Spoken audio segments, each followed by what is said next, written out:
muted everyone, but people can unmute themselves. Okay, so it's 11:45, so let's start. This session, as you hear, will be in English.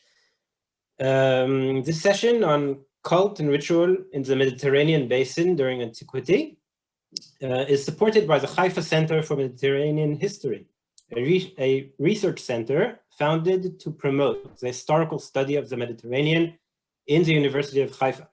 We thank the center for its support. We will have 3 lectures, each about 35 minutes. You can, speakers can divide it up as they wish between the lecture and discussion. The first speaker will be Professor Irad Malkin. I will introduce you shortly and let you speak. Irad Malkin is an Israel Prize Laureate for History for the year 2014 and a foreign member of the Assi National Academy. Irad Malkin is Professor Emeritus of Greek History at Tel Aviv University and a co-founder and co-editor of the Mediterranean Historical Review. He's currently a visiting professor at Oxford University until 2022. His research interests include ancient colonization, religion, myth, ethnicity, and network theory, and currently the role of lotteries in antiquity and modern democracies. 2 of his recent publications include Ethnicity and Identity in Ancient Greece and A Small Greek World, Networks in the Ancient Mediterranean. And Professor Malkin will speak about Greek oracles, modes of sharing divine and human knowledge. Please. Well, thank you very much for having me, for giving me the chance in this framework of decided for the study of religion to present some thoughts of mine about sharing divine and human knowledge. Oracles. Well, oracles usually mediate between divine and human knowledge. Rarely do we find the assumption that things are unknowable. Mostly, when human knowledge is found wanting, things are simply unknown, but they might be knowable. Knowledge about geography, or where we are and where we may go, might also be a mystery, a dimension of speculative ignorance, mostly forgotten today in the world that we know so well geographically, but one that has been with humanity throughout most of history. And yet Greeks knew. Let me share my screen with you.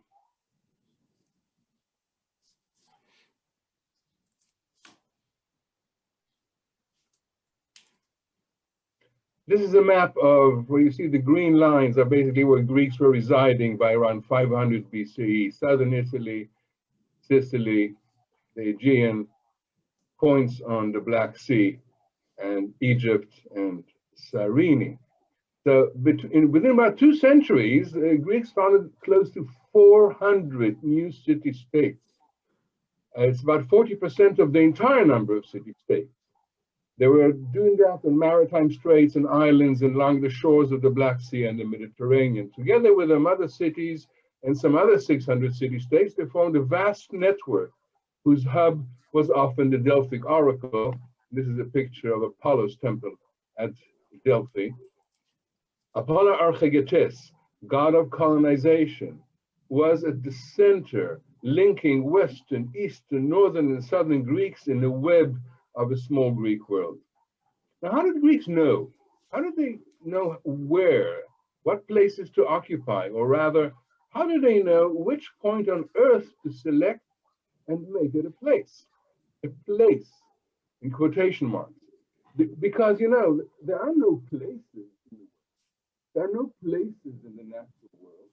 Places are always a human creation, often first expressed by giving them a name. A place is ontological, the combination of materiality, meaning, and practice. Let me enlarge the screen. The ancient geographer Ptolemy, for example, distinguished between writing about places, chorography, and undifferentiated physical world, a geography. A place, by the way, between Ptolemy and Heidegger, hardly anybody dealt with those questions very strangely. A place is an encounter and a happening, a meaning preserved in the English and French expressions, avoir lieu, to take place. To take place doesn't mean to take a place, it means to happen. Now, think, for example, of the Hebrew word makom, which is one of the names of Yahweh, a God who signifies being, indicating the importance of presence in the notion of place.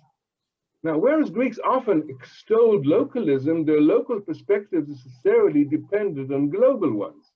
In the Greek world, places were sometimes articulated in the form of divine or heroic itineraries. For example, the god Apollo in the Homeric hymn to Apollo, he jumps over various islands and beaches, or think of the mystical cycle of the cow maiden Io and Heracles. Specifically, most oracles prophesying a new foundation, so-called colonization oracles, share the motif of Apollo revealing where, as the answer to the question, where should I go to settle? Now, how would Apollo know where? Now, modern spatial studies, spatial from space, following especially Pietro Gianni, emphasize the difference between hodological spatial perceptions, seeing the world from the ground, its roads, its sea, in terms of routes, in contrast to the panoptic aerial vision, seeing the world from above. In that very same Homeric hymn to Apollo, the young god hops over islands and landmarks named through his hopping and jumping. So the primordial itinerary at once describes, creates, and gives meaning to places. Now, Apollo has this vision from above. When he prophesies about colonization and accordingly provides recommendations for both routes and specific locations of sites, Apollo and the Pythia see both in miniature, they see the grains of sand, and they also see the entire world.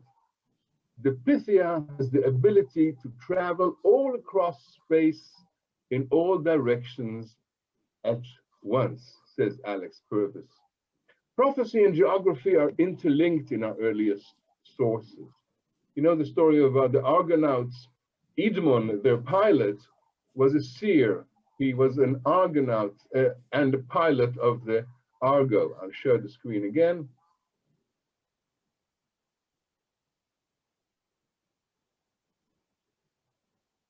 Now think of the prophet Kalchas in Homer. Kalchas, who knew the things that are and the things that would be and the things that were before, and he guided the ships of the Achaeans to Ilion by means of prophetic arts bestowed upon him by Apollo. Here we have direct connection in the earliest Greek literature between prophecy and location and geography. Now, Apollo is also present on the hodological level. He's the god in Greek, Agios, the one who opens up routes. In the Dorian world, he is the god Karneos. The god Karneos is a ram god who leads the way. He's also Apollo Ekbasios and Embasios, namely the god of boarding ships and disembarkation from ships. So he's a god of routes and travel. Such aspects merge in the title Apollo Archegetes, a prime mover, a leader of colonial expeditions and the founding of the new cities at the sites he, Apollo, had indicated in a foundation prophecy. Now, in practical terms, Delphi became an information hub, being at the center of three major Greek networks: the Pythian Games every 4 years, inquiries at the Oracle of Delphi. There are two institutions at Delphi, the Games and the Oracle, and the movement of pilgrims and announcers and theoroi, namely sacred ambassadors and so on. To understand a contemporary mindset, both possibilities are equivalent. The essential aspect is that Greeks articulated and projected panoptic geographical knowledge onto Apollo, lending such knowledge as it sort of came back to them from their own projection to Apollo through prophecy, the force of divine legitimacy. But you may ask yourself, why was there a need for legitimacy? Think of another type of explorer, Captain Cook. Okay, he was the one to give the name, say, Sandwich Islands to a group of islands in the Pacific.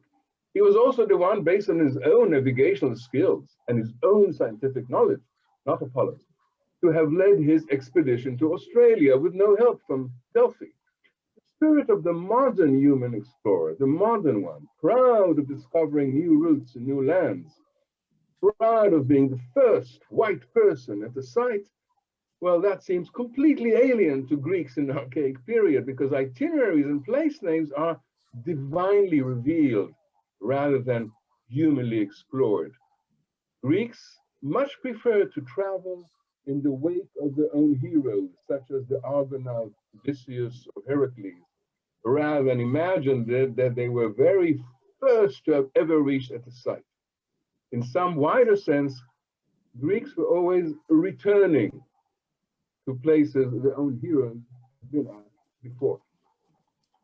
Delphic Apollo often reveals place names, although the names of colonies were actually given by human founders more in the vein of Captain Cook. This is no contradiction. Note that the place name, such as, say, Cyrene in North Africa, Cyrene, is not a political entity. Cyrene had been a place known to Apollo long before any Greek had settled there. There's a nymph there, the whole story with a spring. And that is how it first became a place. However, it was only with the foundation of a Greek city-state, a polis by someone called Batos, that it had become a place in the full sense of the word, namely a point of human settlement and human activity. The Athenian colonists supposedly did not even know where Libya was. When they wrongly claimed that they had reached Libya, Apollo expressed his anger in the form of divine vision. He says they didn't find the place. They came to him, we couldn't find it. Where's Libya? They said, if you who have not gone there know Libya better than I, who have gone, this is Apollo speaking, I very much admire your wisdom. This is a Delphic rebuke against the human hubris of claiming to know geography. The Therian colonists who tried to settle Cyrene supposedly did not even know where Libya was. They wrongly claimed they had reached there. Well, they didn't. It is Apollo. This is Apollo Chertevere, the Etruscan statue. By the way, it's funny. In Hebrew, there's a well-known poem by Tchernichovsky about. Can't hear you. Yeah. Actually, he was looking at it in Etruscan. He wrote a poem. This one, he wrote it at the Villa Giulia in Italy. Now, let us remember that the panoptic vision attributed to the gods is itself human, because what the gods see is, after all, a human projection. Greeks did not need Google Earth in order to articulate and understand panoptic perspectives. It was enough to imagine a bird's eye view, or just to climb a hilltop or a tree, in order to be able to plan and divide the space of their colonies in a form that to us looks as if they were planned with the aid of aerial photography. Moreover, when we note that all the maritime straits in the Black Sea and the Mediterranean were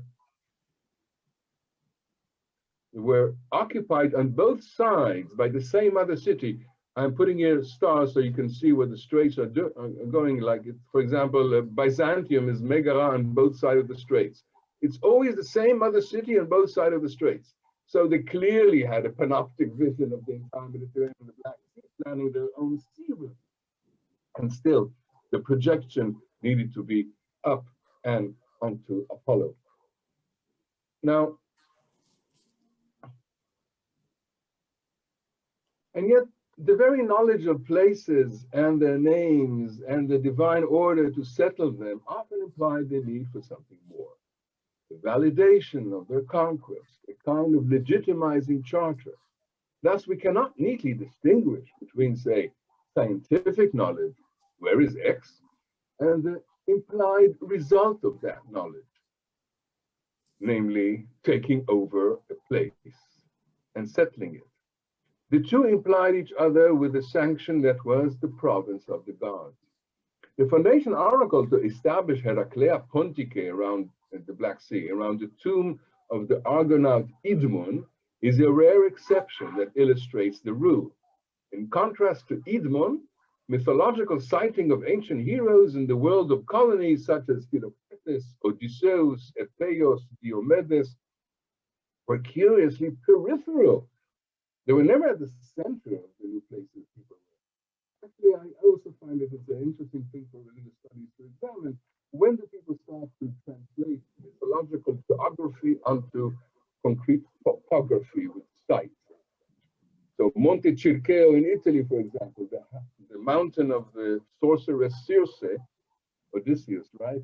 Or Capo Sorrento, the Cape of the Sirens in Italy. These are usually later identifications. And sometimes you find that in Israel, the phenomenon is no, I got it. Irad, I think you have to talk into the microphone because otherwise it's difficult to hear. Have you not been hearing me until now? No, we have, but sometimes when you move to the side, so it's sort of. That's important to tell me that. Yeah. Thank you. Okay. Now, the scholarly view, how's it now? Okay? The scholarly view that oracles served as a mechanism to confirm decisions that had already been made seemed to be losing support, especially among those who emphasize the element of uncertainty and risk implied in the very need for consultation. Spoken oracles were famously enigmatic and relied on the interpretative dialogue between the inquirer and the prophecy. In contrast to inspired prophecy, there was, little room for interpretation in the case of lot oracles, oracles by lottery. You throw a dice or you throw an astragal or something. These provided a yes-no answer to a question often formulated, I quote, is it better and more good to or not to? It goes without saying that both spoken oracles and lot oracles share the notion of some divine knowledge or intention imparted to human beings by the gods. Now, how dependent was this divine knowledge on specific words, on actually utterances?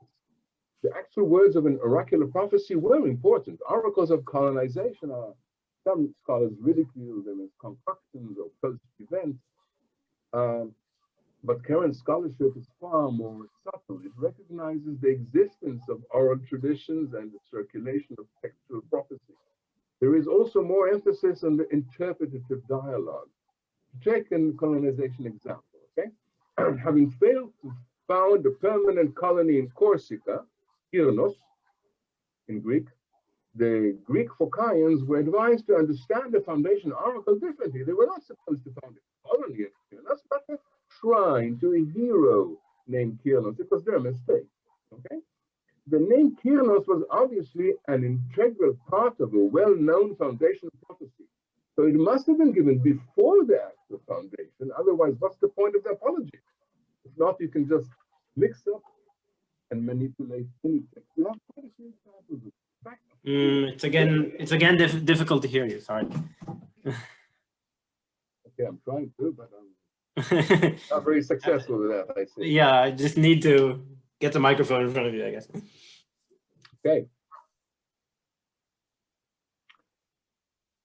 The point was that foundation oracles that fail, and then people need to apologize for them, like in the case of Kyrnos Corsica, it's not a colony but a hero, signifies that the words were important, signifies that we can trust the authenticity of those oracles to have been given before the act of foundation.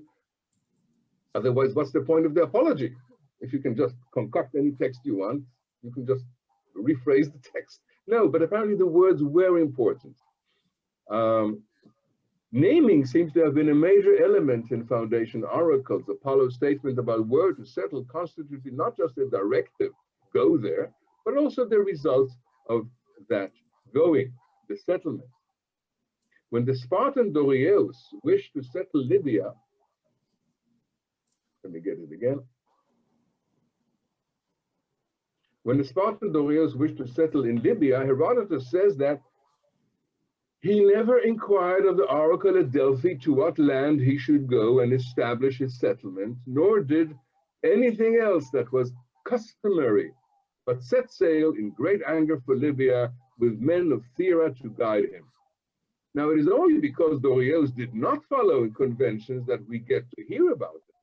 Here, Herodotus reveals the expected, explicitly qualified as customary. The formula, to which land shall I go? I repeat, to which land shall I go? Supposedly, the inquirer doesn't know. The answer to the question Dorios had failed to ask seems common enough in foundation oracles. For example, Ortygia lies in the Sion Trinacria, where Alpheus dashed forth, mingling with the water Aretusa. Or go to Taphiasos, Chalkis, the land of the Curetes, Echinades, the wide seas on your left. You will not miss Lacinion or Crimisa or the Asaris River. It sounds like ways almost. It's giving you directions, how to get there. Because Apollo knows, and you don't. Apollo knows where it is. In fact, one of the criteria for authenticity of foundation oracles is where they're just strictly geographical with some sort of added element here and there. However, when we reach the middle of the 5th century BC, we hear of another Spartan colonial inquiry at Delphi, which seems to have been not open-ended, like the questions of Dorios, yes or no answer. Following requests by Trachis and Doris, these are Doris was the mother city of the Dorian, supposedly, says Thucydides. Sorry, the last sentence was out. Again? That the last sentence was, I didn't hear. Okay. Sorry. Well, these are the Spartans asking questions at Delphi, and I'm indicating a change in the 5th century BC from the earlier periods, because now the Spartans, you hear me now? Because now the Spartans are asking just a yes/no kind of question. The Lacedaemonians, I quote, made up their minds to settle the place. Okay? First, to settle the place or to found the place. First, they inquired of the god at Delphi. He bade them go, and the word in Greek is actually keleuon, which is a little stronger than just bade them. It's encouraging them, pushing them to go. Now, neither Doris nor Trachis were overseas locations, which may explain why the geographical aspect is missing here. They knew where they were going this time. No pretense of ignorance was necessary, and the Spartans simply decided to settle the place. These differences may explain the somewhat matter-of-fact way in which the consultation found directly at Trachinia is described, and the possible use of a lot oracle at Delphi. Apollo's response, as concisely described by Thucydides, provides no indication whether or not a lot oracle was used. Apollo inquired or encouraged them. The wording fits both. On the other hand, it appears the Spartans didn't ask to which land where we should go. They knew. So we have two types of sharing of knowledge. Inspired prophecy on the one hand and lot oracles on the other. The lot oracles present a different way of imparting divine knowledge. They leave little room for enigmas, since phrasing of the question is entirely up to the inquirer. Jean-Pierre Vernon writes to note the outstanding character of Greek divination. It relies more on words than on mute signs. Greek divination is supposedly less interested in semiology, he argues. I'm not sure he's right. This reliance on the spoken word fits well with his idea of the polis as the city of reason, where deliberation and persuasion hold the day, but he never even looked at lotteries. Actually, in Athens, it was the basic of their own democracy. So Greek society, as many others, inspired prophecy had a much higher reputation than cleromancy. A popular saying is, many are the heroes, Theoboloi, but few are the prophets. Oracular divination, especially by lot, is tantamount to outsourcing decisions. The matter is referred to there. Divine arbitration, the God knows which is the best way to turn. And its legitimation is to be recognized by all, leaving no room for resentment. Unlike charter myths, target-oriented and specific, with lot oracles, legitimation is based on randomization. To quote Fritz Graf, into the change of human causality introduces a gap where the hand and mind of the divinity can interfere. Casting the dice is the randomizing opening in the process, as is the drawing of the lot. The lot oracles existed at Delphi, but their association with the Pythia, the prophetess, is not clear. Because, you see, the Greek verb for divination is anhairein, literally to pick up the lots, apparently. It seems to support the existence of divination by lot. But the word also became simply to inquire at an oracle. One famous illustration of a consultation with the Epithea, here appearing as the goddess Themis, seated in her stead, shows her sitting on a tripod, holding an olive branch in one hand, and gazing into a fiale she's holding that probably contains lots. The lots were probably rattled, either to make one jump or to be picked up, and in order to scramble them, as we do with cards, before picking them up. The use of Delphi, they're also using beans as lots for oracular procedures. It's a well-attested case. The city of Skiathos, for example, we have an inscription from the 4th century BC describing such a consultation, and it's not a cheap one either. So it's not just a popular oracle. Themis, whom we just seen, or still see sitting on the tripod, according to Aeschylus, the Eumenides, she was the second holder of the Delphic oracle before it moved on, pivoting by lottery, by the way, to the god Apollo. Now, Themis, in the sense of the word and the goddess, is what is established. The verb is Pythia. She appears in Homer and the Homeric hymns as the goddess of assembly, of that which humans establish, namely a decision about a course of action, a choice between alternatives. A single goddess watches over both human assemblies and oracular knowledge. Human assemblies and oracular knowledge. The human and the divine are certainly not mutually exclusive. This brings us back to the misguided dichotomy between the city of reason and divination, because both oracular Themis and the Themis of assemblies existed in the same spectrum, with shifting emphasis from the vertical knowledge from above to the horizontal one laterally among human beings. The double and triple blind oracular consultation by Athens in the mid-4th centuries about whether or not to cultivate certain sacred fields is interesting. What they did is they kept the vases full of water in Athens with the options rolled in, sealed by 15 Athenian citizens. They sent an embassy to Delphi and they asked Apollo, should we pick up the answer in the gold vase or in the silver vase?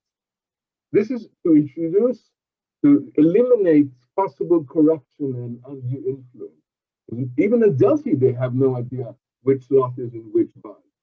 So all those things are happening together all the time. Now, it's significant because it appears to, let me be schematic for a moment. Of course, everything I will say now can be qualified, but supposedly in some Jewish traditions, Moses didn't just get the 10 Commandments on Mount Sinai, but the entire Torah.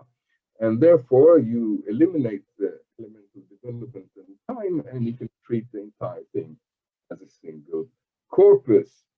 However, the direct stream of divine knowledge has ceased, and henceforth, we're depending on interpretation of sacred texts. Now, Greeks never had such texts. The Greeks never had a class of priests, especially at significant institutions like Delphi, but otherwise no. Some priests and authors were even chosen by lottery, by the way.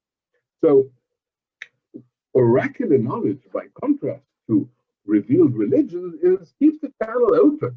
It is like a dripping faucet. Drop by drop, divine knowledge keeps trickling down, while inquiries are all ad hoc or ad hominem. No Greek expected it and commanded it. Both inspired prophecies, such as foundation oracles and lot oracles, depend on the spoken word. Yet, on the spectrum, inspired prophecies are more open-ended, since the words emanate from the Pythia, and the responsibility for interpreting them rests with the inquirer. With lot oracles, the verse. An inquirer may inscribe two alternatives on tinfoil, throw them into water hydria, and await the result of picking them up. Yet the words are his, and what he gets is instruction for action or avoidance thereof. In contrast,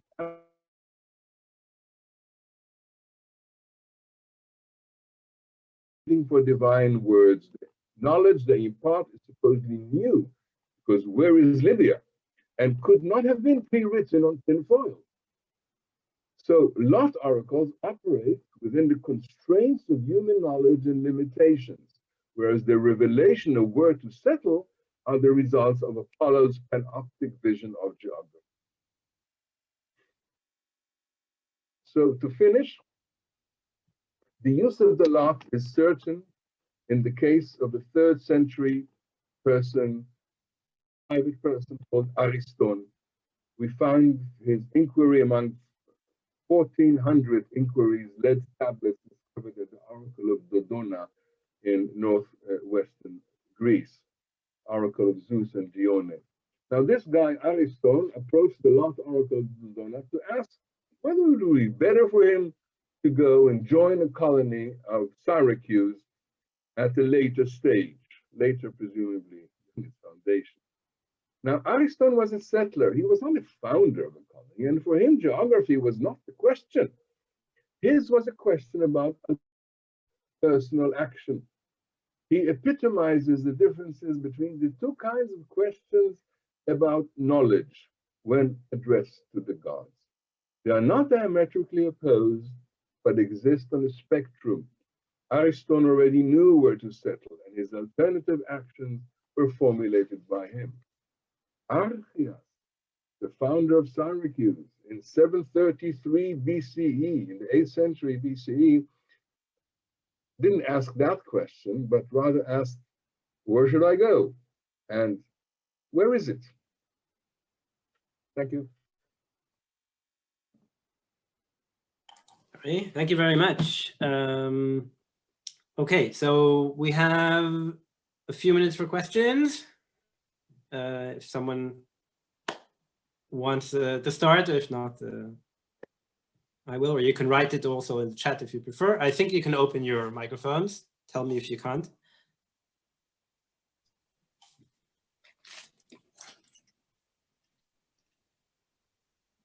Or I can start in the meantime, if it's okay. I was wondering about ritual, because I think that was, I mean, talked a lot about knowledge and the ways of knowledge. And I was wondering about how, sort of, does it matter if this was ritualized or not? Or if it was not, let's sort of imagine that the oracle was not ritualized, but somehow came in a, yeah, without all the paraphernalia around it. Okay, worked. There's some sort of misunderstanding here. Obviously, it's all ritual. Yes, I mean, no, the Tormantea, the lottery that determines the order and taking turns before a prophecy is taken. Mm-hmm. The instructions to bathe in a ritual bath before you enter Delphi. There's a lot of things you do ritually just before you approach the oracle, regardless whether you approach it for the bean lot oracles or you go to the Pythia. Let's remember that the Pythia, for the Hellenistic period, was a woman who worked 1 day a month for 9 months a year, and that's it. So you have 9 days in the entire year where the Pythia is even approachable. So that is very ritualized, I have to say. By the time of Plutarch, you have 3 Pythias working day and night in shifts. So this is another kind of period, but of course, it's hundreds of years later. So yes, it is ritualized. And if you look at the inscriptions, for example, the ritual that happens at home at Athens before they send out the embassy to Delphi, it's very, very complicated. It's very theatrical too. It's performative. It's public. It's imagine the scene of a gold vase and a silver vase and 2 officials chosen by lot by Athens put the stamp, and then they call in any other Athenian who wants to come to put the stamp, so nobody will tamper with the lot. And then they send the embassy to Delphi. They do whatever rituals they do at Delphi. Then they come back home. Can you imagine how much is going on there all the time? Of course, it's ritualized. Thank you. Donna, you have a question.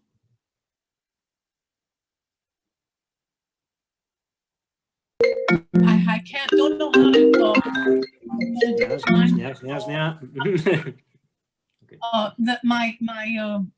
My computer is connected to my phone, so I couldn't shut the noise on the computer. Thank you very much. I'm of course fascinated by the difference between a WH question and a yes/no question and the answer to them. And you mentioned that the lot. Can you speak louder? I don't hear it very well. The lot, do you hear now? The lot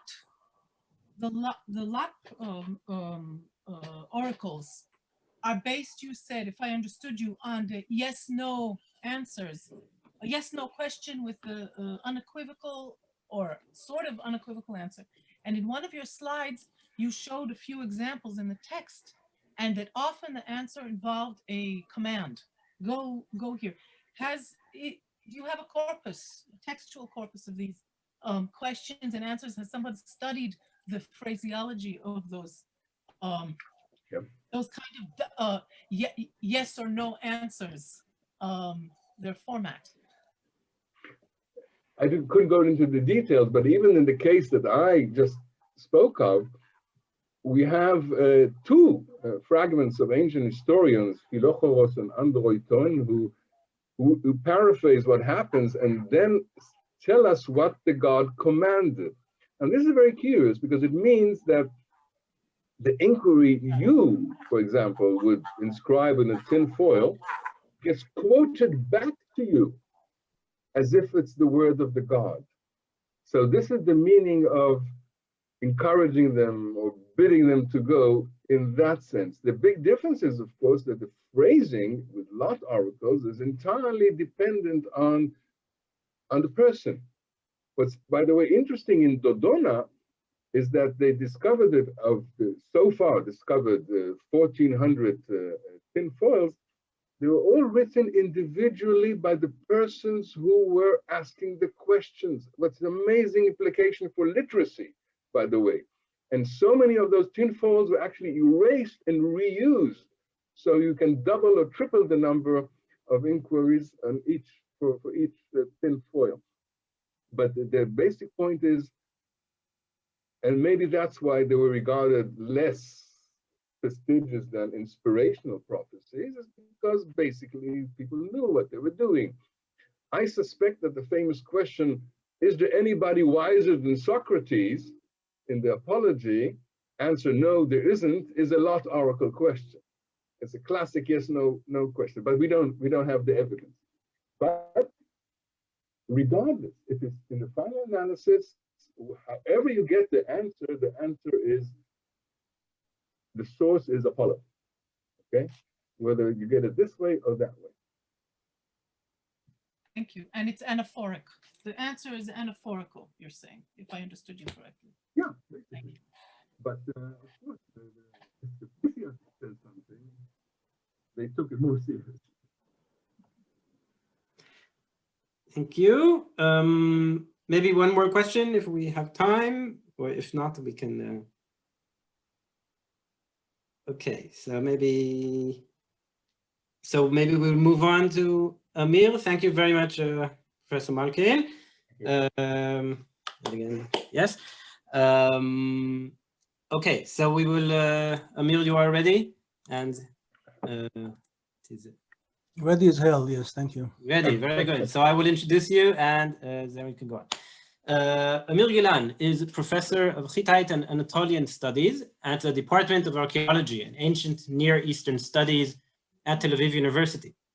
Gilan's research is focused on the political, religious, literary, and cultural history of ancient Anatolia, especially in the 2nd millennium BCE.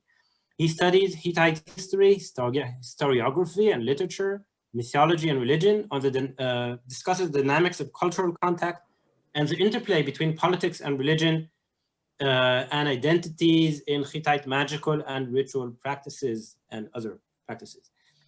Research projects in the past years include the Hittites and their pasts, forms of historical consciousness in Hittite Anatolia, Hittite royal ancestor cult and the cult of ancient Anatolian deity Parga, and other issues which I cannot go into right now.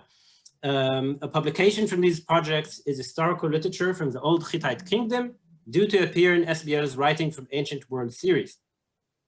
Professor Gilan will speak about cult and historical memory among the Hittites. And yeah, thank you very much. It's a pleasure being here. I hope that 1 year of Corona quarantine didn't destroy my English completely. Let me put my PowerPoint.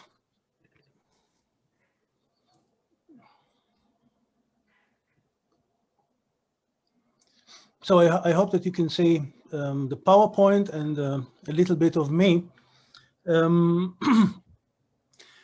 So my lecture is based on a former project which I did, financed by the ISF, on the Hittite and the past forms of historical consciousness in Hittite Anatolia, which Moshe just mentioned.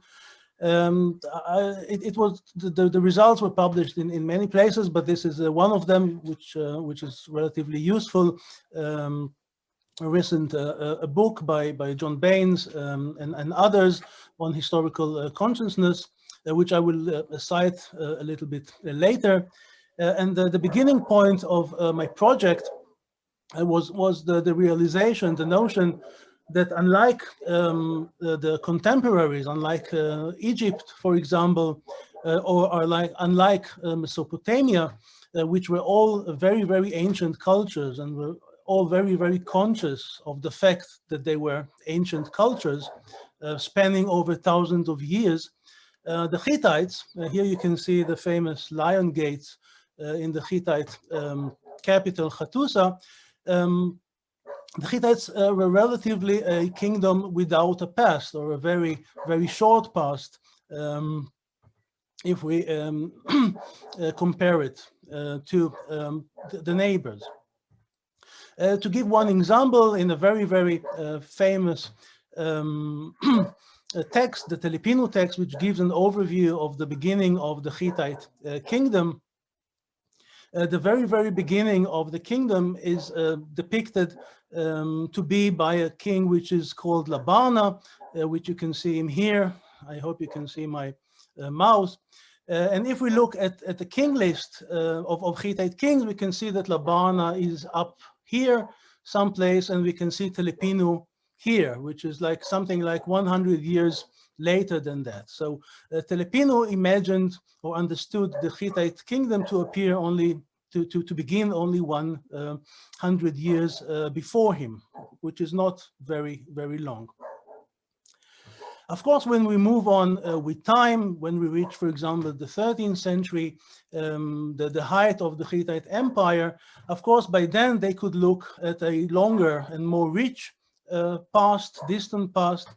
For example, if we take one famous reference from King Hattusili, which says that a certain city, the city of Nerik, was destroyed 400 years before him. Yeah. So again, if we look at the list of kings, we find Hattusili III sometimes down here, and again the King Hantili here. So the distance is, of course, a little bit. It's not accurate. It's not 400 years. It's 300 years, but nevertheless, it is some kind of history.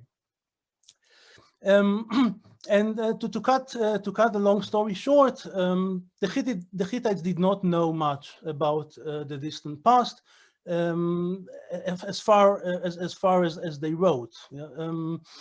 Hittite historical writing, annals, royal inscriptions, and other such texts rarely refer to the distant past, not at all.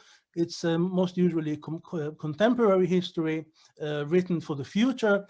If we find any allusions to a distant past, we find it in literature, but mostly in translated literature.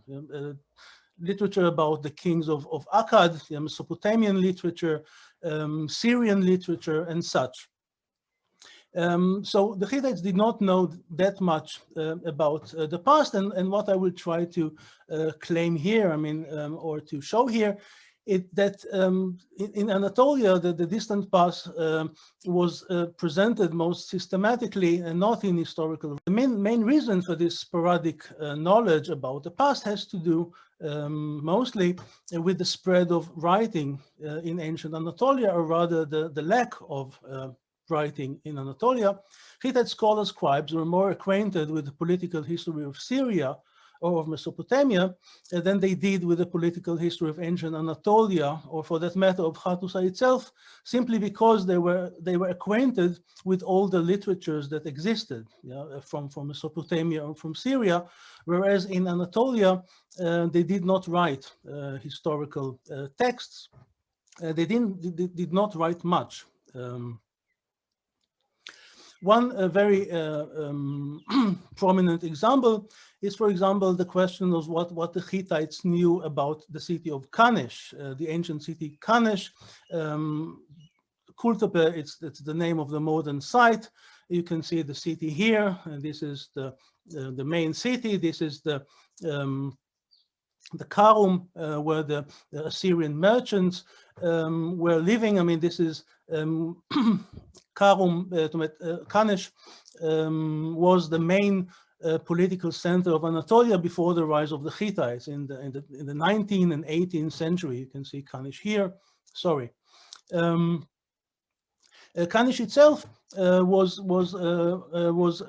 never resettled after it was deserted, it was destroyed, and it was deserted at the very beginning of the Hittite kingdom in the 16th century.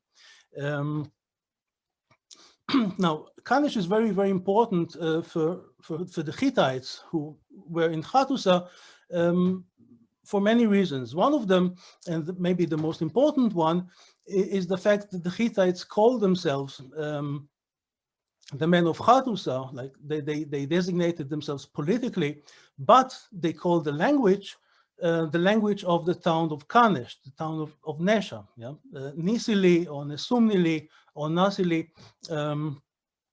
So they considered themselves to be part of the political kingdom Hattusa, but the language which they wrote in was coming from Kanesh.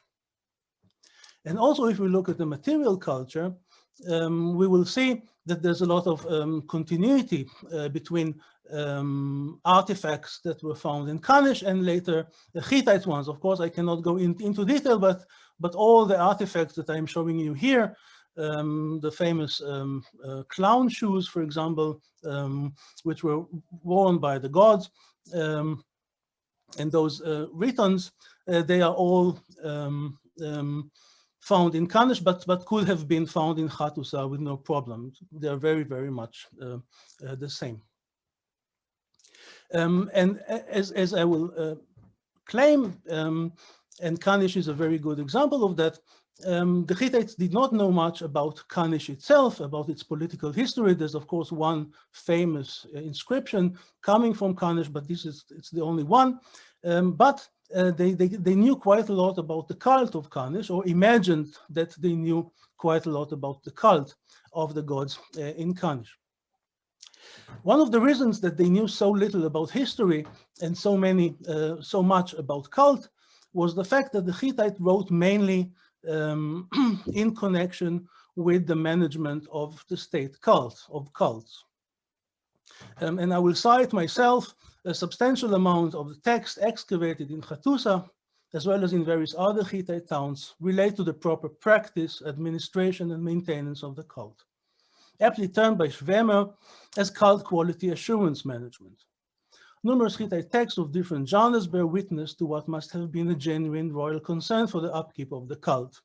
These include numerous festival texts of various types, royal prayers, votive texts, royal inscriptions, cult endowments and foundation texts, cult inventories and oracular investigations conducted in order to establish the correct practice of a cult or to detect possible neglect of it. The absolute high percentage of cult-relating text in the Hittite royal archives may even suggest, as intriguingly proposed by Theo van den Hout, that Hittite administration was primarily cult administration. Catering for the gods was one of the central tasks of royal administration. And the maintenance of cult is, of course, a very, very traditional thing, or as Hobsbawm and Renger famously taught us, they pertain to be traditional. They're not always traditional.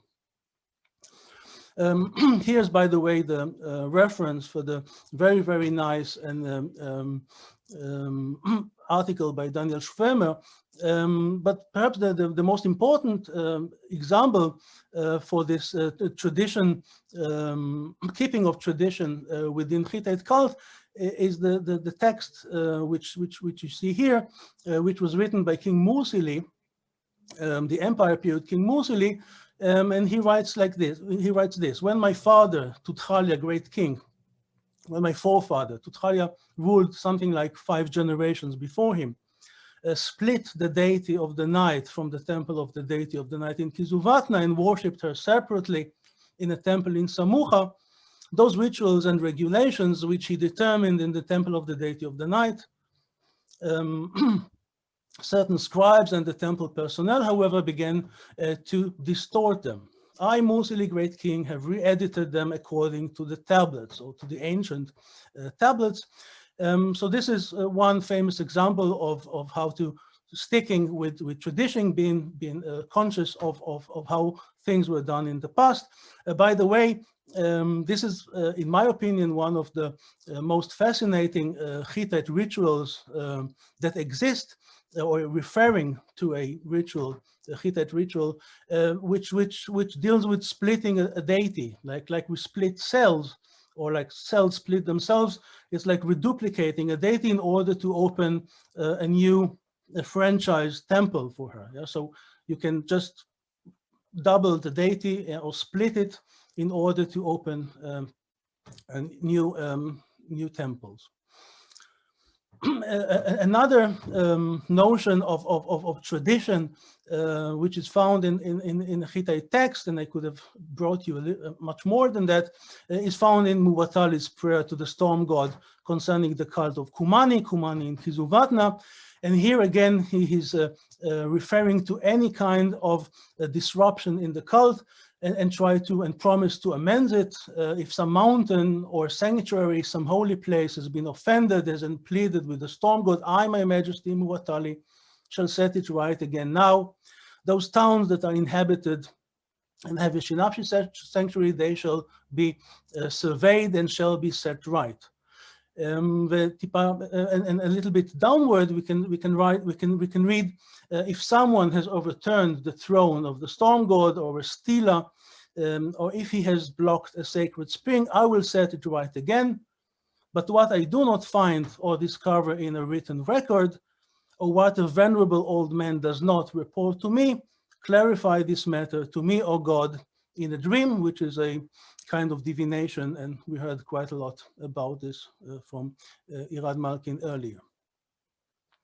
Again, here are some a little bit more examples of the importance of maintaining the cult in the Hittite administration. This is instructions of King Anuvanda I for the frontier governors. I mean, these are the generals who managed the provinces that were the borders of the Hittite kingdom, and part of the instructions which he issued for those generals deals with the maintenance of the cult in those places, and you can see it here. I will not read everything.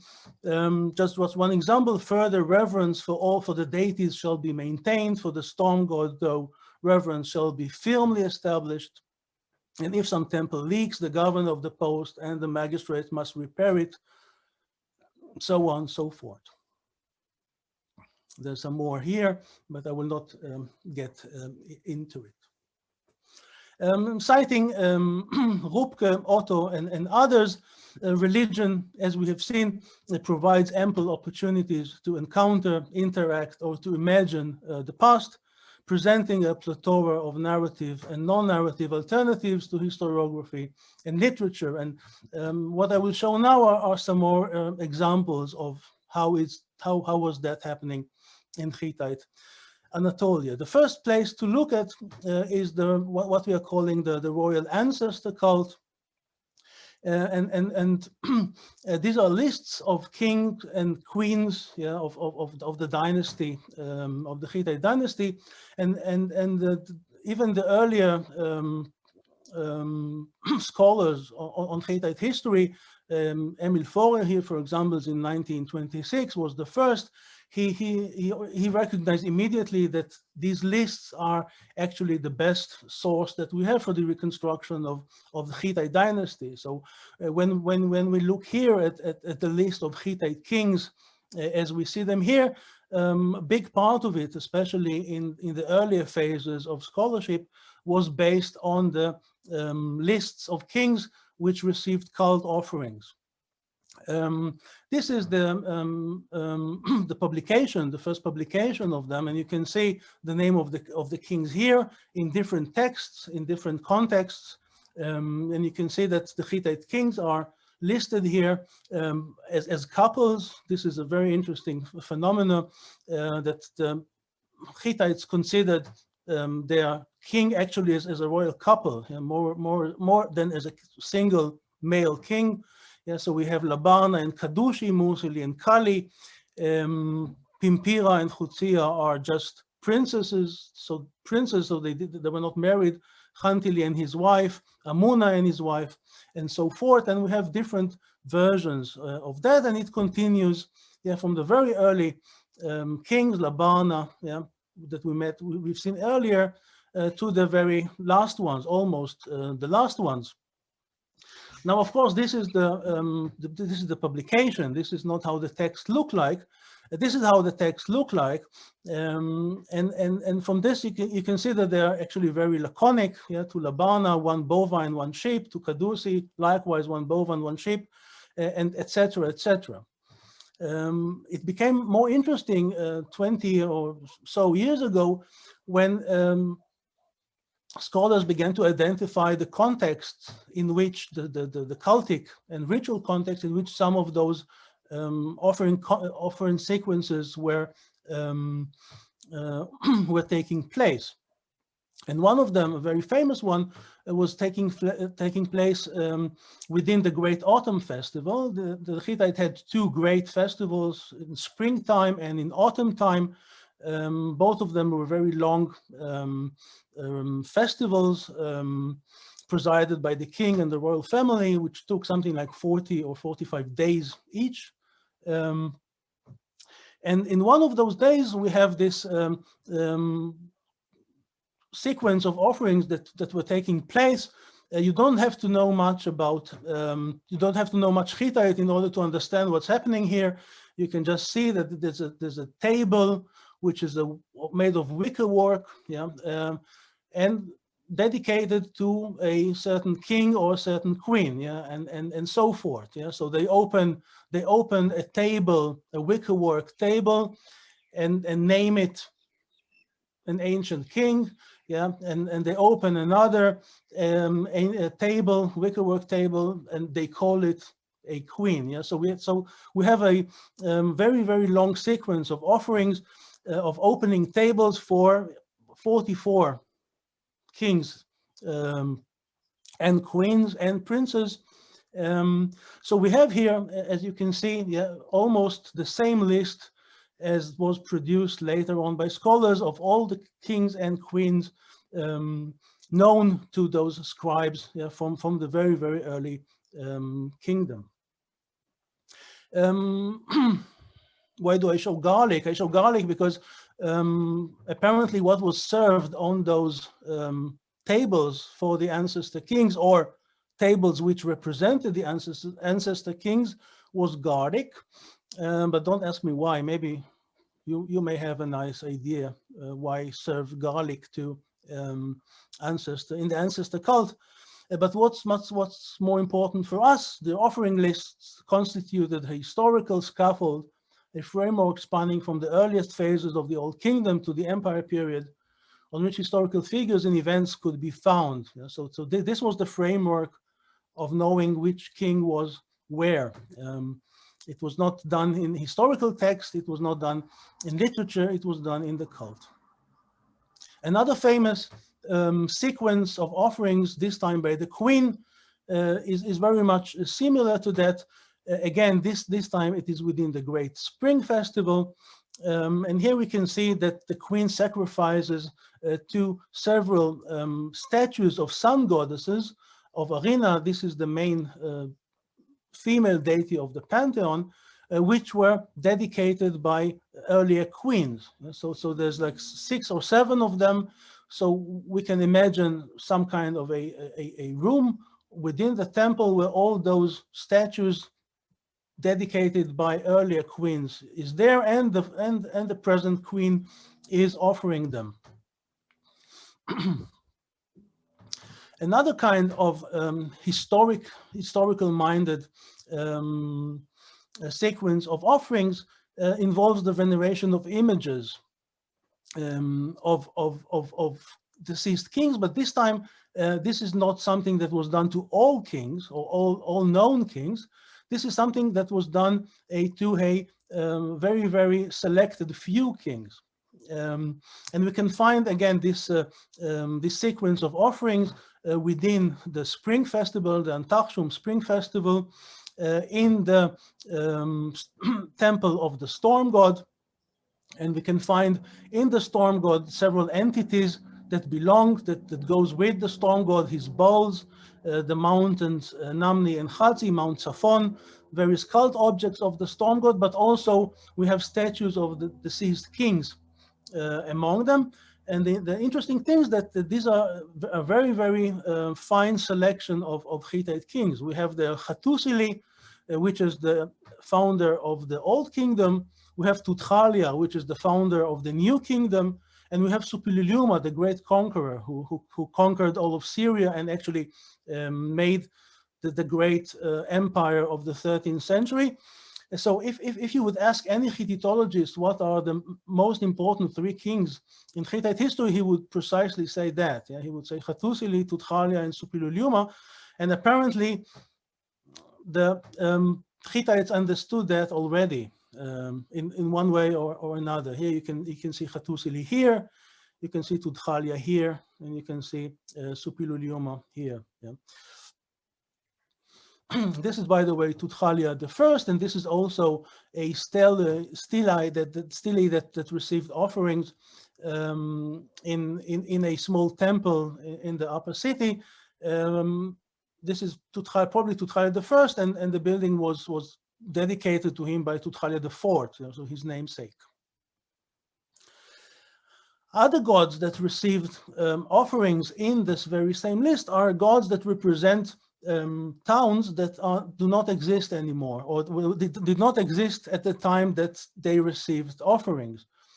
And a very nice example of that is the deities of a city in Syria, which is called Hashu or Hashua, which the Hittites destroyed several times. The city was very prominent in the first half of the 2nd millennium, but disappeared afterwards.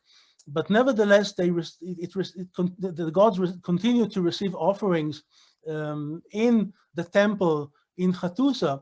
And we actually, I think that we know how it happened. It happened because we have a text by the founder of the empire, Hattusili I, saying that he actually stole the gods of the town of Chashua from Chashua and distributed them in several temples in Hattusa. So 200 or 300 years later, those gods still received offerings there. Another example involves the ancient deities of towns that again did not exist at the time when those gods received offerings. This is a very famous offering list, a very long one, which was edited by Forlaninian, which also probably belongs to one of the great festivals. And one of the sequences we find, for example, here, that we have a sheep which the gods of the town of Kanish receive. Another one, the city of Shalatiwara, and all those towns did not exist at the time when those offerings took place. And I will finish by mentioning that the gods of Kanish, and I mentioned Kanish before, they are very much present in Hittite cult. For example, in the festival of the month, which we found here, which lists relatively some deities that belong to the city of Kanish, which again did not exist at the time when this text was edited. We can see that the gods of Kanish here, some other gods.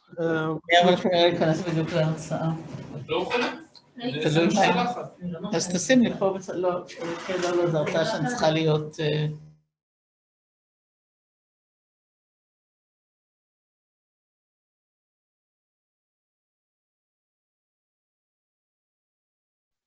One moment, I muted all, but Amir, can you unmute yourself? Yeah, I hope you can hear me. Sorry. Yeah. So here we have a list of different deities, the Pleiades, Pirva, the horse deity, the queen, other deities, which according to the Hittites belonged somehow to the cult of Nerik, to the cult of Kanish, I'm sorry. Not all of them actually are attested in Kanish itself. So there must be a lot of imagination involved in producing this list of gods that somehow belong to a city that does not exist anymore. One, and I will finish with that because I don't have that much time. One entity that we are quite sure that remained where it was is the deity which the Hittite called Ashkashepa. And the deity Ashkashepa is actually a mountain, Ashkashepa, and this is no other than Mount Argeos, the volcanic mountain, the famous mountain in Cappadocia, which is hidden here in the picture which I've shown you already. Very, you can see it very well from the city of Kanish, and we know from text from Kanish that the mountain was a prominent deity in Kanish. Yeah, so I had two more slides, but I think I will finish here by saying that the memory of the city of Kanish in Hittite, among the Hittites is one very nice examples of how memory of ancient cults is much more prevalent than historical knowledge of any other sort. So the Hittites did not know much about Kanish historically or politically, but they knew quite a lot about the pantheon there. So thank you very much. Thank you. Okay, so we have 2 or 3 questions, time for 2 or 3 questions. If someone, or I will ask meanwhile. Umberto, I see. Umberto, do you want to speak, or shall I read it? Maybe I'll read it. Okay, so you can read his question. Maybe I'll read it out just for everyone. Just a curiosity from a non-expert of this time period, how did Hittites legitimize their political power? Did they present themselves as a modern and more religious power? Well, thank you for the question. How did they legitimize themselves? Well, the Hittite kings considered themselves to be running the kingdom for the gods. So the gods were the proprietors of the land, and the Hittite kings were managing the lands for them. Of course, it's much more complicated than that, because we have texts when the king or queen are the son or daughter of a certain deity. There isn't that much theology on the matter, so there's not that many texts that really discuss this. In Hittite sources, what we have some recitations and rituals when they say, well, the king and queen, you are now obliged to go and get new territories for the owners of the land, the storm god and the sun goddess. I hope that answers it.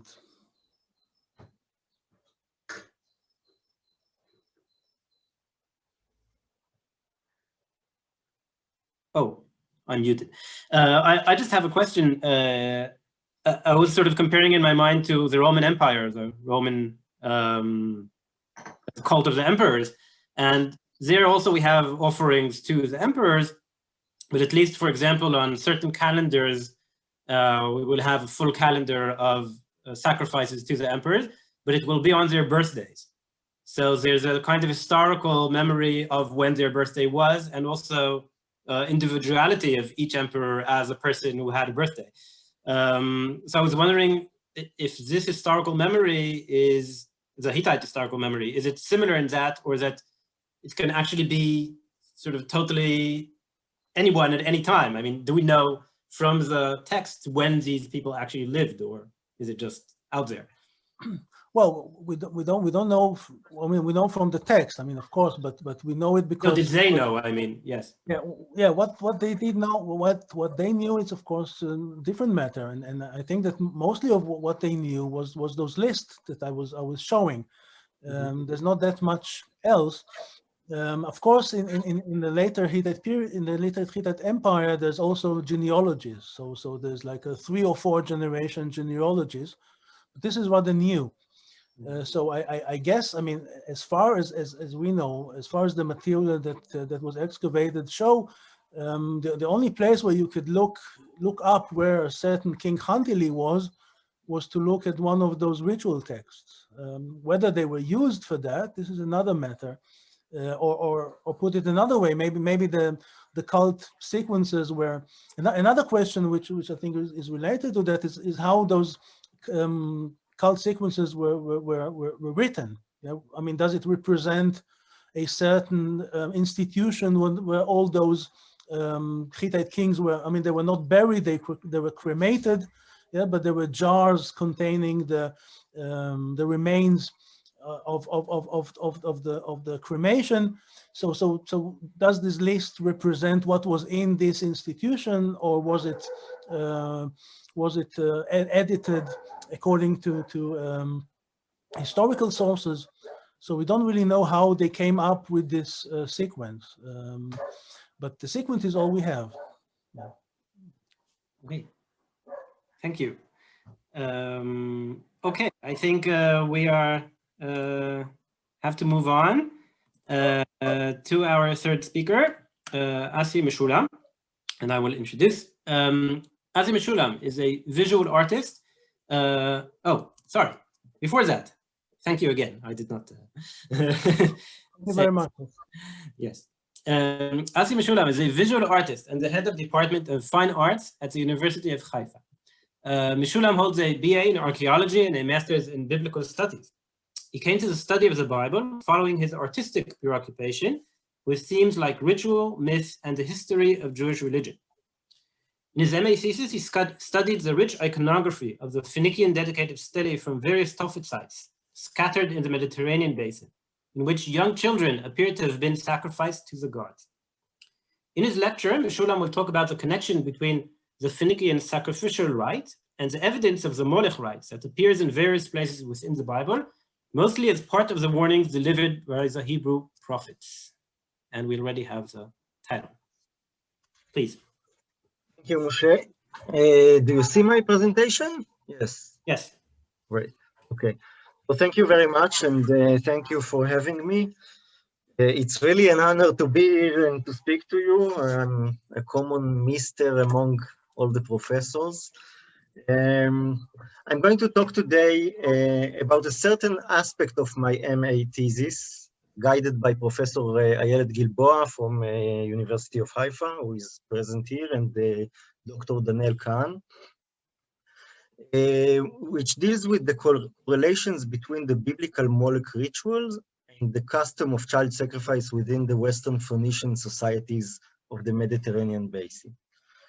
We will start by reading some of the biblical evidence of child sacrifice, and then we will see some of the archaeological findings from North Africa and ask ourselves if the latter can verify somehow the existence of the former. So, as you probably know, there are more than a few mentions of child sacrifice in the Bible. Some of them are very familiar to us. Of course, we all know the story of the sacrifice of Isaac, presented to us by Almighty Caravaggio, which might have marked, as some scholars believe, the end of this outrageous custom and the idea that a child sacrifice may be replaced by that of an animal. Most of us probably also remember the story of Ptah's daughter, whom Ptah sacrificed to God after vowing for the sacrifice of the first being who will welcome him home if he returns victorious from the battlefield. Maybe a few of us even know about the sacrifice of the Moabite king, Moshe, who had slaughtered his own son on the walls of his city in honor to the Moabite god Moshe, in order to make Israel's army retreat. Besides those three major examples, we have the case of the Valley of Hinom, in which a horrible ritual had probably taken place of slaughtering and burning children upon the altar. This rite is sometimes being referred to as passing children through the fire to Moloch or to Molek. Like here in Leviticus 18, I will read it, and thou shalt not give any seed, set them apart to Molek, neither shalt thou profane the name of thy God, I am the Lord. We even know of some Judean kings like Ahaz and Menashe after him that took part in this rite with their own children. I will now try to show you some examples which are the most significant for this rite.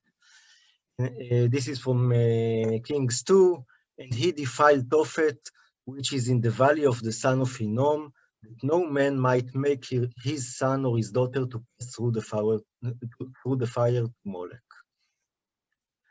Here from Jeremiah, they set their abominations in the house whereupon my name is called to defile it.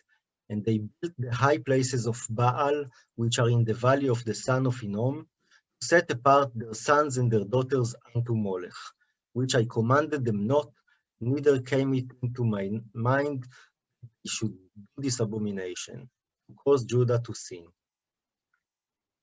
Here another one, because they have forsaken me, they have estranged this place, and have offered it unto their gods, whom neither they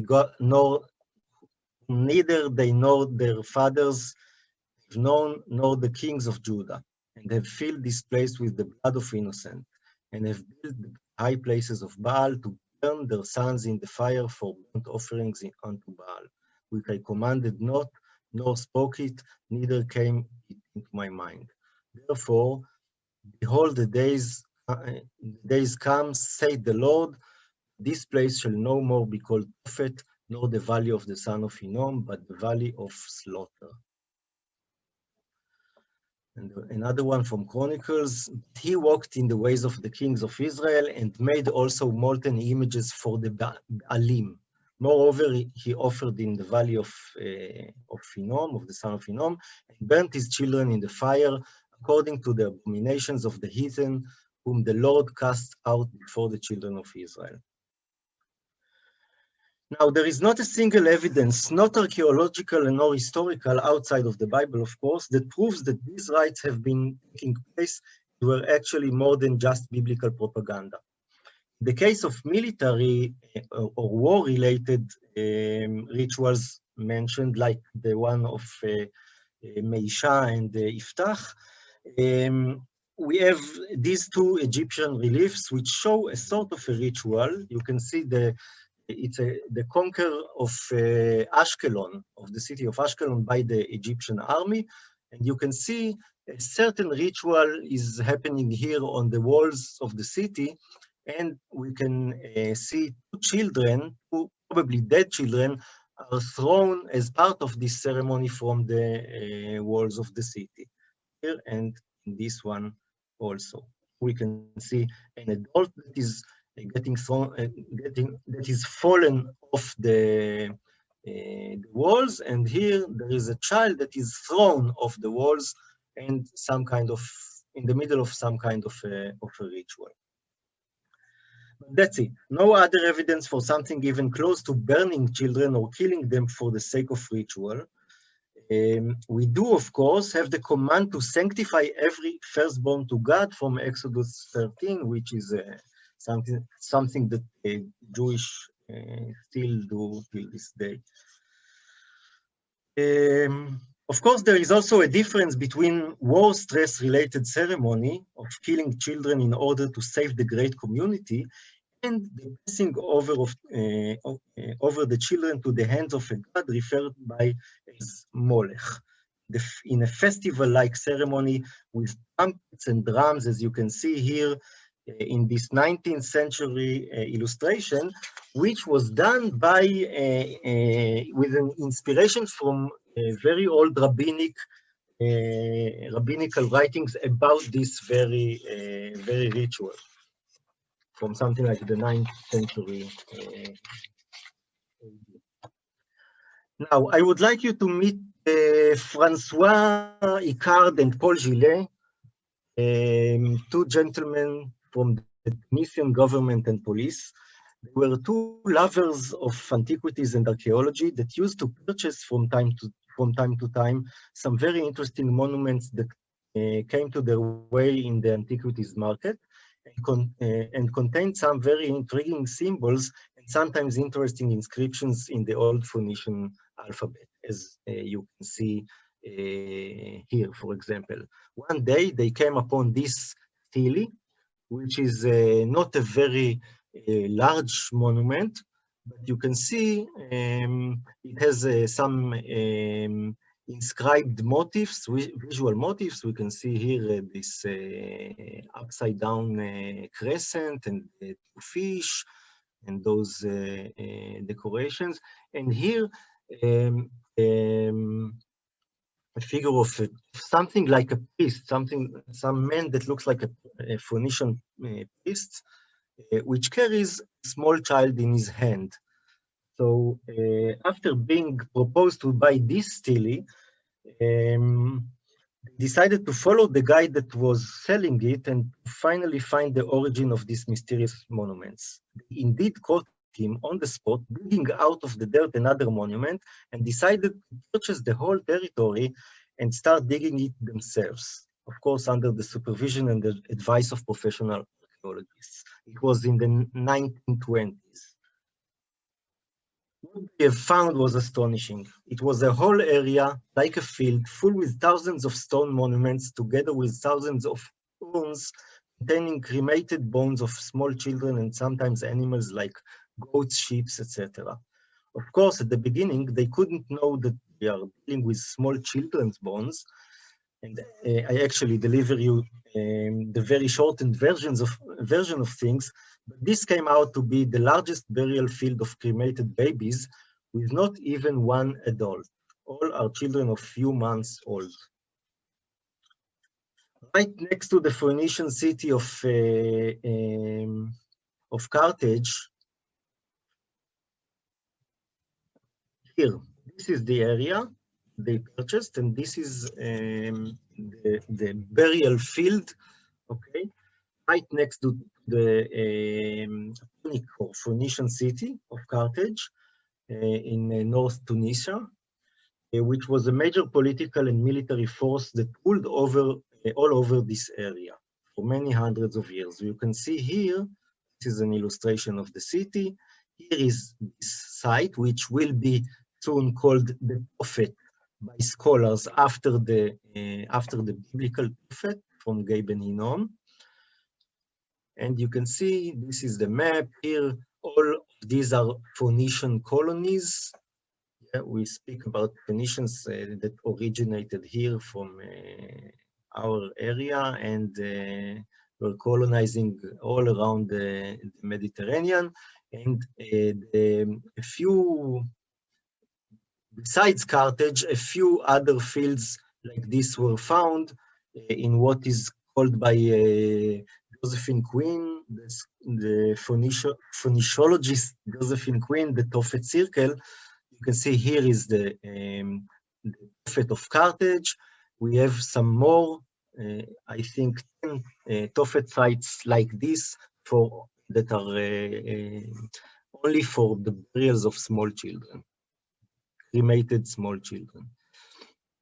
So we have some in Sicily, and we have some in Sicily and some in Sardinia.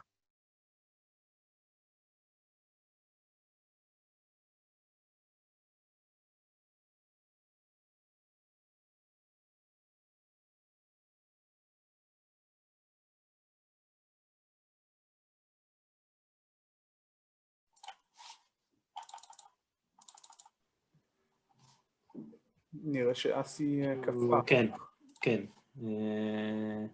מה קרה לו? Assi, do you hear us? I think not. If you do, so maybe you should, אולי כדאי להתנתק ולחזור.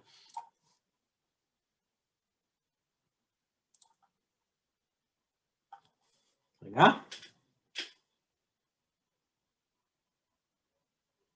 He'll be back, I hope.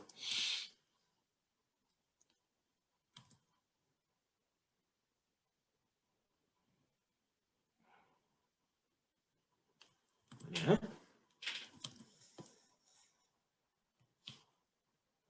Huh?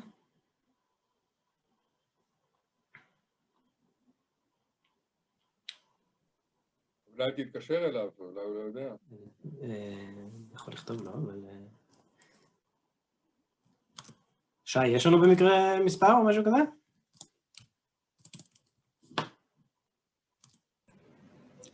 אני אסמס לו. אוקיי, תודה.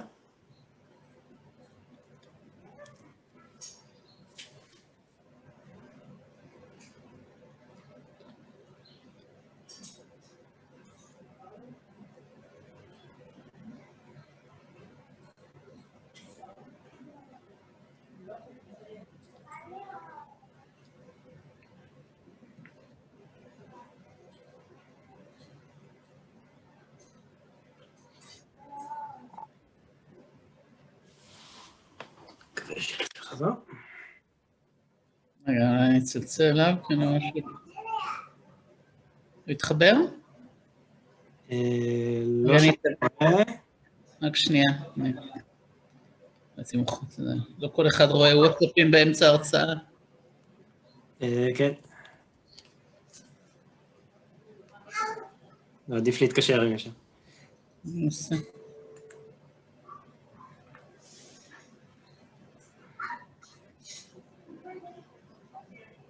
נפל לך אינטרנט.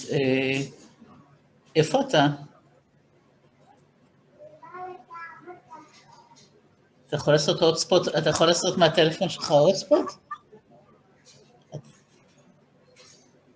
רגע. אם יש לו זום בטלפון, הוא יכול גם להתחבר מהטלפון. כבר כמה שנים. רגע, אני לא, אין טעם שזה יהיה פה טלפון שבור, כי אני לא יכולה לעזור לך. משה, אני... אעביר לך את המספר של אסי, שתהיה איתו בקשר ישיר. ננסה, כן. רגע, אני שם אותך על רמקול. אסי, תגיד מה המספר שלך. 054. כן? 68. כן? 00599. 00599? כן, כן. אוקיי, אז אני יוצאת מהסרקל. תודה על הסבלנות לכולם. רק רגע.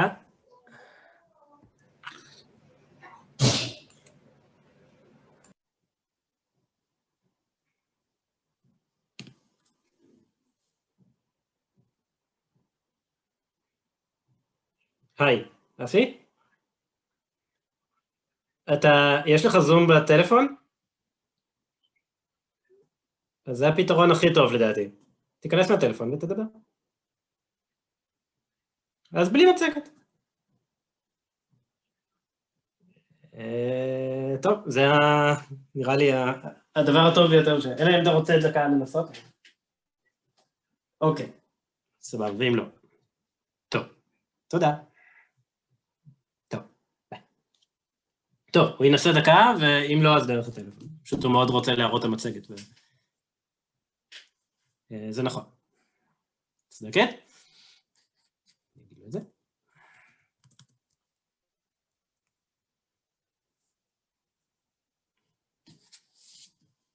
אבל ניתן לו, ביקש דקה לנסות לסדר. כן, לזום יש את האתגרים שלו תמיד. רגע.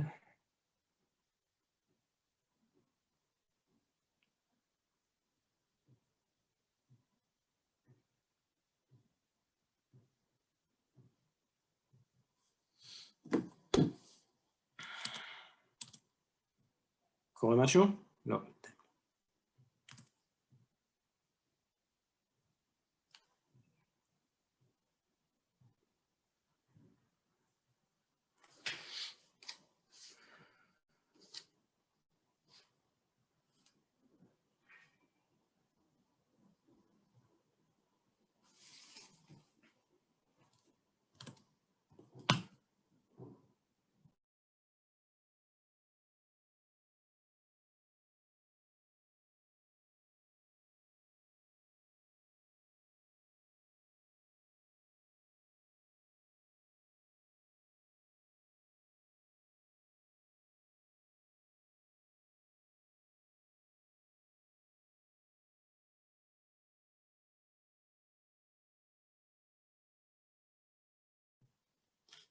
רואים אותו באופק.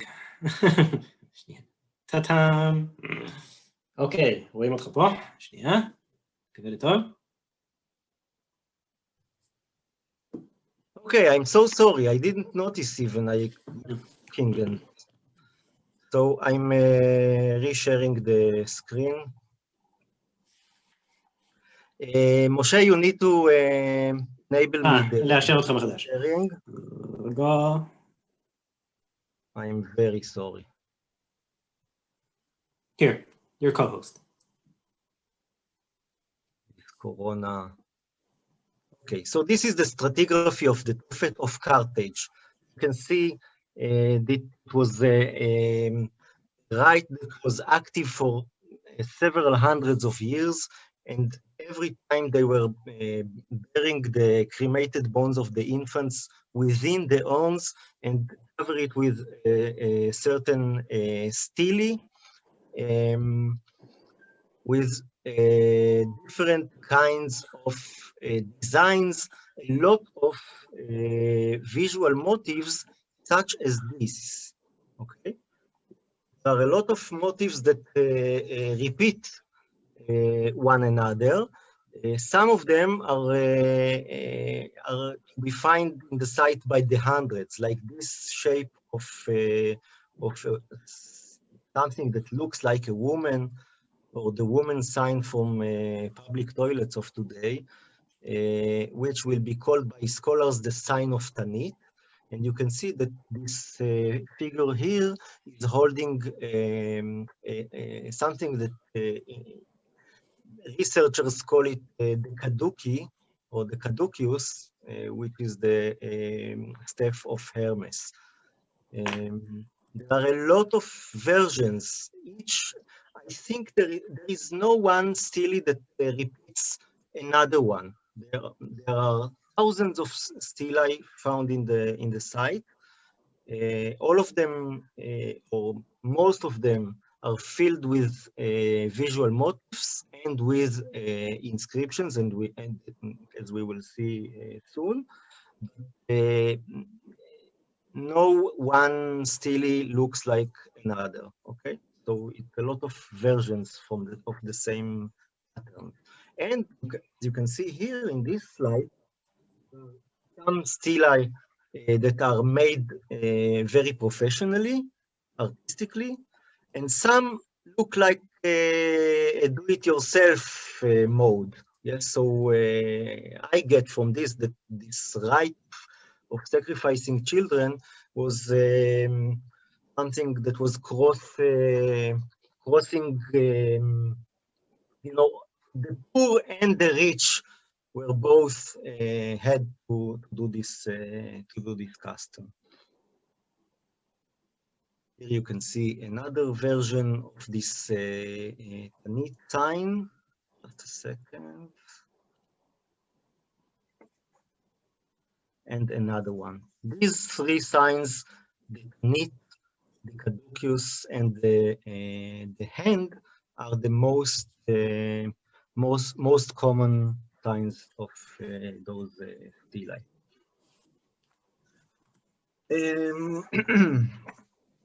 Many times, as you can see here, there were inscriptions in the Punic alphabet, and the inscriptions were usually appeared in the same formula.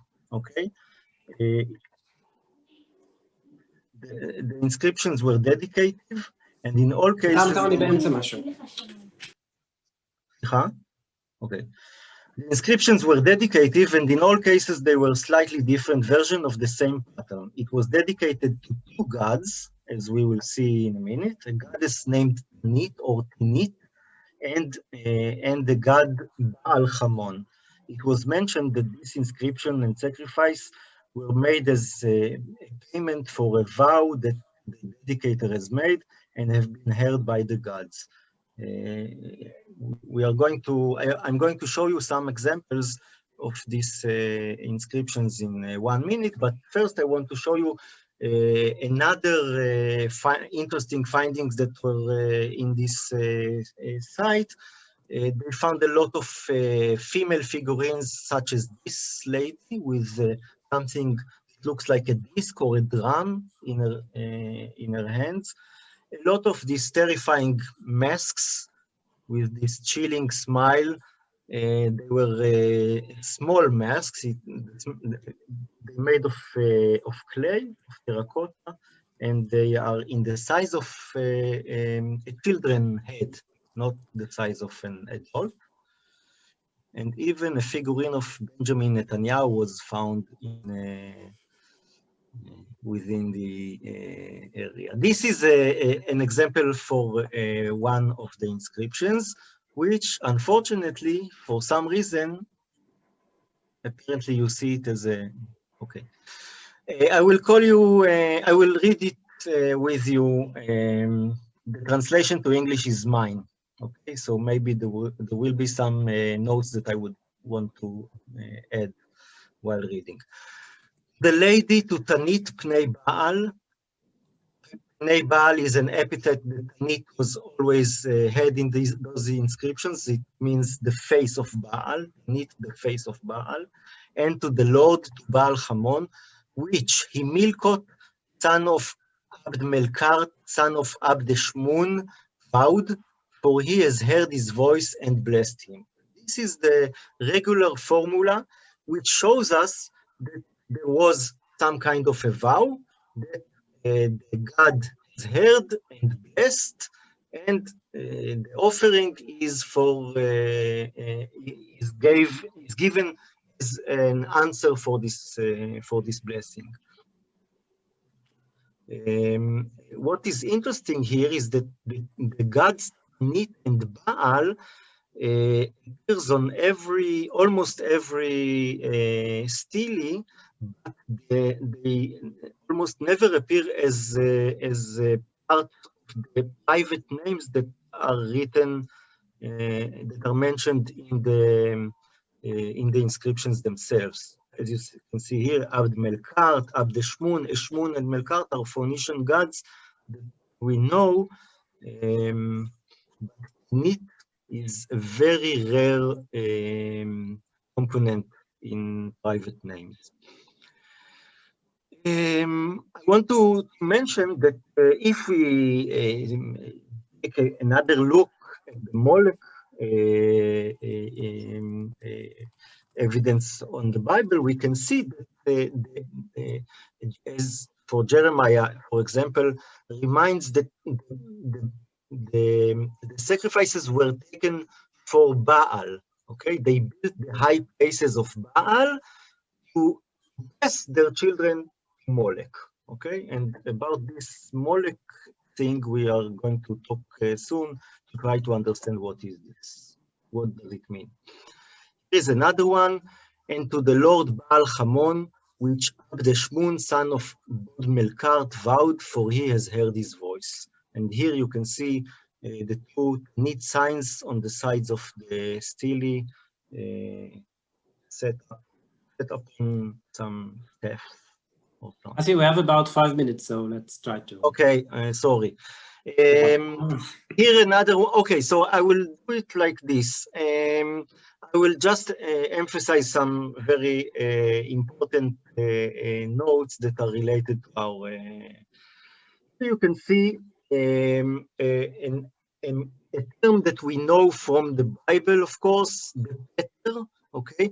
To the Lord Baal Hamon and to the lady to Tanit Pnei Baal, which Baal Hano vowed for the first male son of Baal Yaton. The word Peter appears in this inscription, and we know the word Peter from the command to deliver or to sanctify the firstborn child of human and of animal to the God. Yes, and in the Bible it's called Peter, called Rechem. Another one that makes us think that the two rituals are related is the word gift, which we can see here, to the Lord, our holy God, Baal Hamon, gift which Hano, son of Magen, had vowed. The word gift is something that is a term that is related to sacrifices in the Bible more than once, as you can see here in Ezekiel. For this cause, said the children of Israel, this is what the Lord has said. Are you making yourself unclean as your father did? Are you being untrue to me by going after their disgusting works? And when you give your offerings, causing your sons to go through the fire, you make yourselves unclean with all your images to this day.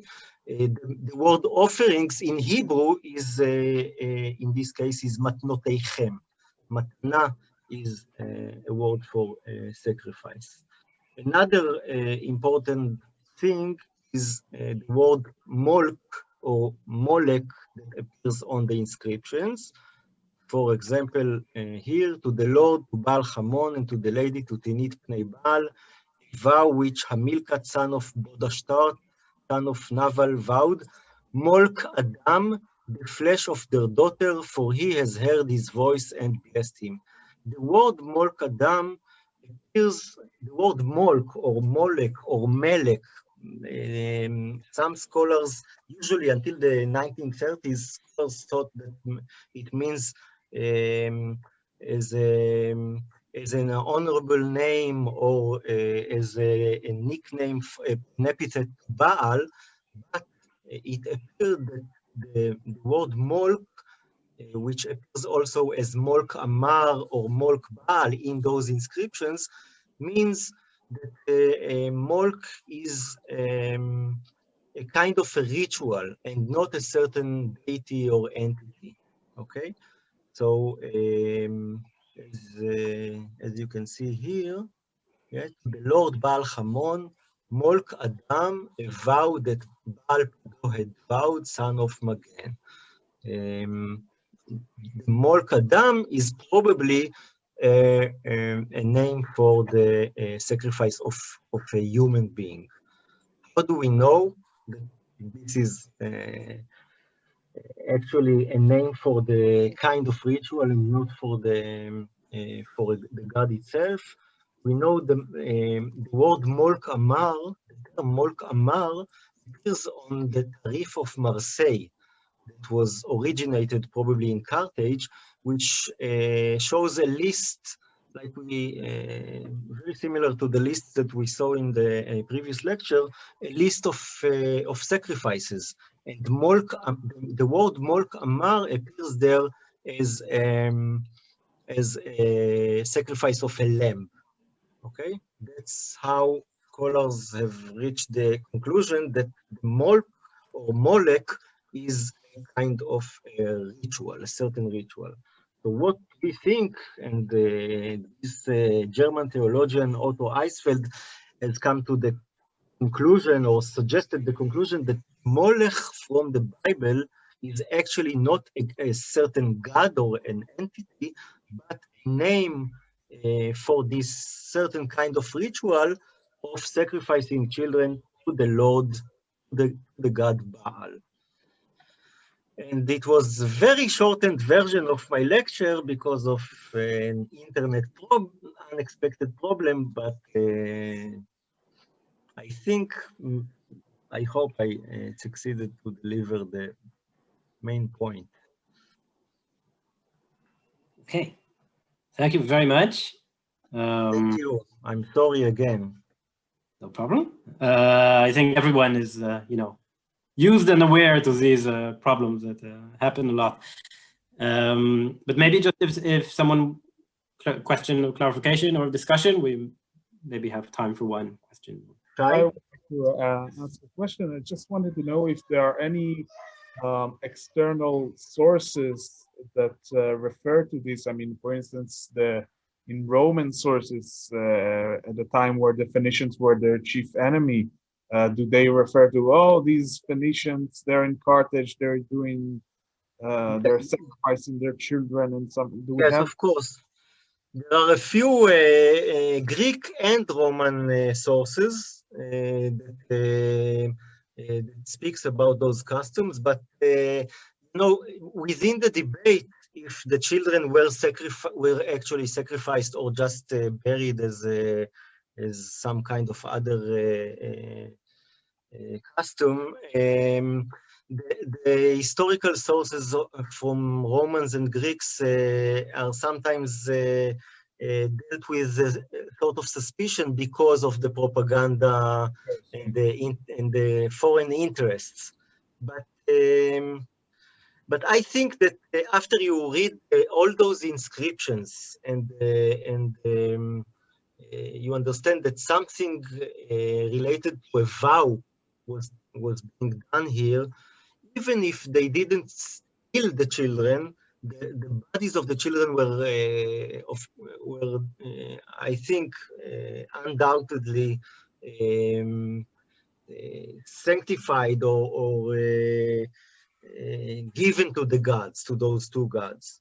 Yes, so I don't know if I don't know if we will know someday if those were sacrifices par excellence, yes, of a killing of a child. But there are a lot of evidence that support the idea that it was a sacrifice. I think it's probably a consensus. Sorry. So it was probably a sacrifice. There is also could be a chance that, these are children who died of like natural causes, and to aid in, help with the grief, you would do a ritual of, cremating. Yes, but then, yes, of course, this is one of the claims. But then, why do you thank the gods for a vow that he heard and blessed you? Okay. Yeah. Because there is some kind of exchange here. You heard my vow, blessed me, and I give you the child. So this doesn't stand with the idea of death of natural causes, but we don't know. Okay, so thank you very much. Wants to. I have one more question. Sorry, I didn't see. No, Irad Malkin. Irad, yes. Yeah. Thank you so much. Fascinating lecture. I was wondering about the chronological spectrum of all that. Most of the evidence in Carthage is pretty late, isn't it? Yes, the inscriptions start around the... You're finding correlations with biblical texts that are supposedly much earlier. Does this mean for you a continuity? And because this might serve as an argument against those who sort of deny the entire Tophet ritual. Does it imply continuity? What's the chronological spectrum that you're talking about? Look, the earlier evidence from Carthage goes to the 800 BC, okay? So, or 750 BC. Let me show you the not very updated stratigraphy, but it does show the... Yes, but you have children's burials that early? I don't think so. Yes, as I know, the children burials are starting in the 7th century BC, but the inscriptions and the dedications start much later, in the 5th century. So, yeah, you know, I'm just trying to collect some hints from here and hints from there, but... So you do imply continuity over a long period. Yes, I think so. May I say something? Yes, Yele. I'm not sure, I'm saying this on my behalf, I'm not sure that Assi will agree, but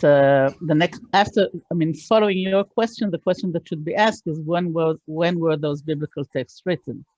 Because if we're talking about, the phenomena that whenever it starts in Carthage, its main appearance, let's say from the 5th century and on, then there will be many scholars who will tell you, okay, this fits the biblical evidence perfectly because this is when these specific passages were written. So it's a whole. So here we have to enter all of the question of biblical historiography. Thank you, Ayelet. It was, of course, I agree. Okay. Right. So thank you very much for everyone, for the 3 speakers and everyone else. And we'll close the session. And when is the next one, Shai? 2 something? Yes, we're gonna return for the second session of parallel sessions in 2:30. 2:30. Well time. Yeah. Great. Thank you. Thank you very much. Thank you very much.